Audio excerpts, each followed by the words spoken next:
নমস্কাৰ প্ৰিয় দৰ্শক, মই আজি আপোনালোকৰ কাৰণে লৈ আহিছোঁ মাটিমাহ আৰু কণ বিলাহীৰে ৰন্ধা এখন সুন্দৰ জুতি লগা ব্যঞ্জন।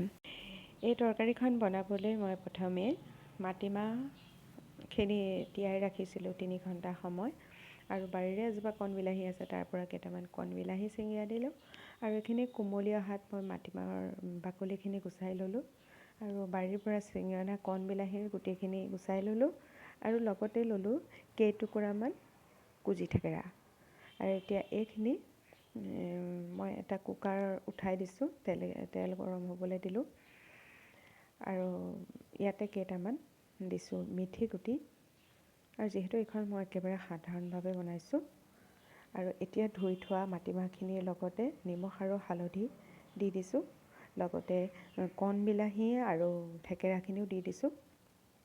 ভিডিঅ'ত এইখিনি দেখাব পৰা নগ'লে, কিয়নো এটা হাতে ফোনটো ধৰি লোৱাৰ কাৰণে অকণমান অসুবিধা হয়।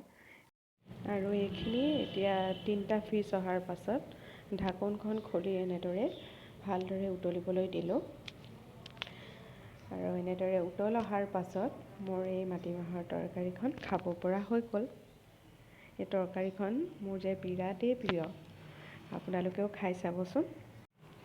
ভিডিঅ'টো চোৱাৰ বাবে সকলোকে ধন্যবাদ।